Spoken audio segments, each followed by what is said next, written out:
जब 20वीं और 27वीं आईनी तरमीम में जो कुछ हुआ है, ये किसी सियासी जमात का कोई ऐसा पुरजोर एजेंडा नहीं था। कहा तो जाता है कि आईनी अदालत हमने वहां लिखा था चार्टर ऑफ डेमोक्रेसी में। डेमोक्रेसी में जी। तो आप 18वीं आईनी तरमीम में क्यों नहीं लेके आए थे?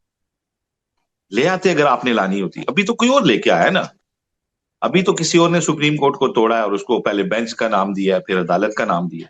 आपने तो लानी होती, और चार्टर ऑफ डेमोक्रेसी के आप इतने होते तो आप 18वीं तरमीम में लाते ना। आपको किसने रोका था? भाई अभी कोई और लेके आया है। और मुझे ये बताएं, बाकी भी जितनी तरामीम हुई हैं, ये कौन सी सियासी जमात के मंशूर के तहत हुई? जो आपने चीफ ऑफ डिफेंस फोर्सेस का ओहदा बनाया, या उनको नया टेन्योर दिया, या बाकी फोर्सेस को उनके नीचे लेके आए हैं, ये कौन सी सियासी जमात ने? मैंने तो कभी किसी के ना मंशूर में पढ़ा, ना कभी जलसे में किसी ने कहा था मैं यूं करूंगा। वो कहते हैं तो मॉडर्न ये सारे मॉडर्न मान गए हैं ना। टेक्निक और मार्का हक नहीं हुआ था ना आसिफ भाई। वो कहते हैं मार्का हक के बाद ये वक्त की जरूरत थी। नहीं नहीं, एबटाबाद कमीशन ने रिपोर्ट में लिखा था कि chief chairman joint chief of committee को उसका रियल रोल दिया जाए। उस वक्त आप क्यों नहीं किया? मैंने तो वो कवर किया सारा।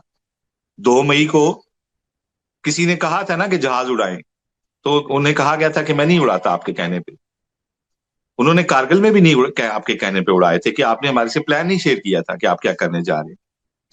तो आपने देखिए, सियासी जमातें तो करती, तो मैं तब मानता कि 18वीं तरमीम में आता तो मैं कहता ये सियासी माइंड्स क्या है इसको। भाई मुझे नजर आ रहा है कि ये अभी कौन लेके आए हैं। तो ये सारी तरमीम इन सियासी जमातों की नहीं है, और ये जिनकी हैं ये सियासी जमातें उनको मान रही हैं। तो जब उनके एजेंडे में अगर है सूबे बनाना, तो ये सारे मानेंगे, और जो नहीं मानेगा फिर वो जेल जाएगा। तो मेरा नहीं ख्याल जेल जाने के लिए कोई तैयार है। तो ये सारी आईनी तरमीमें यही सेटअप करेगा, और अगर किसी ने बहादुरी दिखाने की कोशिश की तो सेटअप चेंज हो जाएगा। लेकिन ये सारी तरमीम होंगी, क्योंकि अब आपने उसका रास्ता हमवार कर दिया है। आपने कोई जो एक बैरियर था बीच में वो भी उड़ा दिया है।